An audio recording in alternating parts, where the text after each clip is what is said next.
Hello, I'm Transformers fan G138, and this is my video review of Transformers Botcon 2010 Timelines Generation 2 Autobot Spark.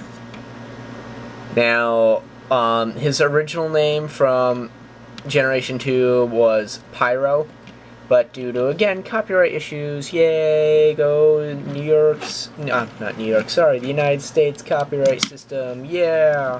So, anyway, they named him Spark, and they also gave him a middle name, too, as well. They, he's like Spark Ignatius Pyro. So, I think that's funny, and people pick on him in the comic book being Ignatius.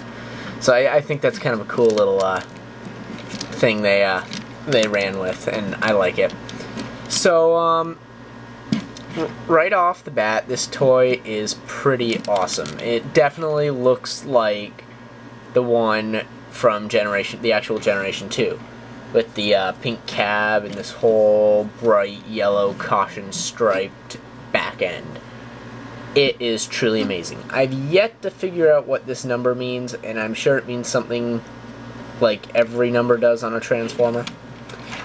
And I've yet to look it up, so I'll probably do that at some point.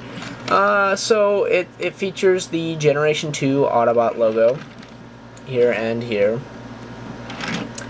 And it features a missile launcher, which I actually have the missile in a box somewhere with the rest of the Botcon missiles. It's basically looks like a flame, like the same color as the windows. It's made out of the same part of it. And it's nice, but realistically it looks better without any missile in it. So,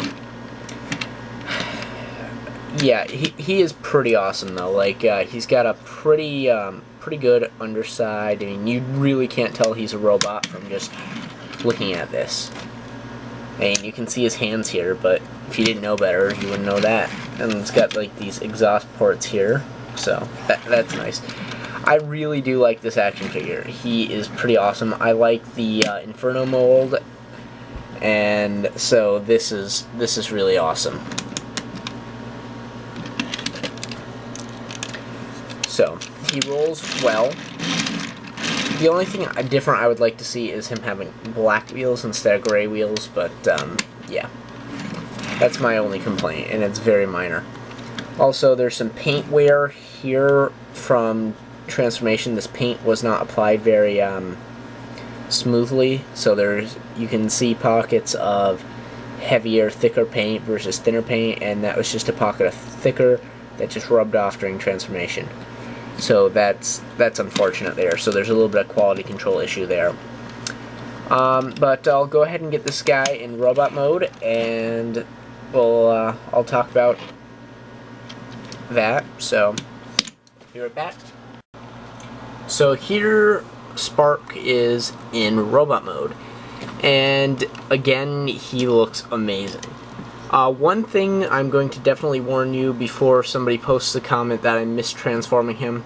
I know these panels do rotate, but these arms are painted and not molded this color, yellow, and it's kind of a rough sandpapery kind of feeling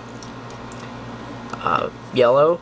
So I have a feeling if you rotate this or force it, you'll scratch a lot of this paint right off from inside. So I prefer to leave it the way they are. I mean, they're a little bit lower, but they kind of look like handguards. In fact, the ones on the Grapple remold, I'll grab him real quick. On the Grapple remold of this, his don't even turn. So it's not a loss at all, in my opinion. So the only loss with the Grapple is he can't hold weapons, but I'll do a review on him eventually. So back to Spark here. I really do like the colors. It really is great to see something this hideous. I mean, really. When else are you going to see a Transformer this hideous ever again other than Generation 2 homages? Really. So I just love it. I get a kick out of it. It looks great on my shelf, and you know, it's amazing. So it's just a little bit of complaint here on the paint again. These are painted very oddly, so there's some runoff, there's some smudging. The quality of the yellow paint on these pieces specifically are not good. Everywhere else on the figure, it's terrific. It's just on these 4 parts on his arms. So, yeah, so he looks really nice. Some people said he should have a new head, but I think it works for Pyro. I think it looks pretty decent. So I'll get into some articulation here. He's got some joints down here in the foot to give him some motion. You can also bend his toe up a little bit. So he's got some cool poses you can do with the feet. Yeah, so he's got a swivel here below the knee. He's got a hinged knee. He has a hinged hip as well as a swivel, and it can move up and down a little bit due to another hinge. This can move to get out of the way due to transformation. His hands can rotate. He's got a hinged elbow. Swivel here. Hinge. If you watch my videos before, you know I love hinge joints and loathe ball and socket joints, unless they're heads.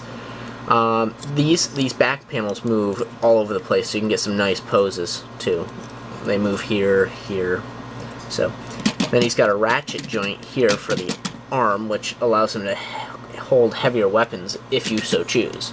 You know, if you want to deck them out like the Wrecker version in Last Stand of the Wreckers, you totally can do that with like a bunch of extra weapons. So I don't think these are C-clamp. No, they're not thick enough. But yeah, so he's got that going for him. On this arm, he has his cannon, which does have some motion of itself. It does get in the way a little bit with the back panel here, but not too much. I mean, it's not. You can definitely pose around that. And then his head is ball and socket joint, which is nice. It's got, I think, an extra piece of plastic in there that is not working correctly. I either got to take that apart and sand it down, or just leave it as it is, as I'm not going to be playing with this one too much, as it is a Botcon exclusive. The cool thing about this character, though, I thought in the comic book, at least for Botcon, like, the entire set got superpowers via this weird Decepticon gas, and this guy has premonitions of, like, the immediate future during battle. So, like, if somebody's going to punch him, he knows about it ahead of time and can duck out of the way. So, that's pretty neat to know. You know, it's kind of like Spidey sense for Transformers. So, yep, that concludes my video review of Transformers Botcon 2010 Autobot Spark Ignatius Pyro. Spark Ignatius Pyro. Yeah, awesome name. So, if you have any further requests for reviews, please post a comment down below and I will add those to the list. Thanks for watching.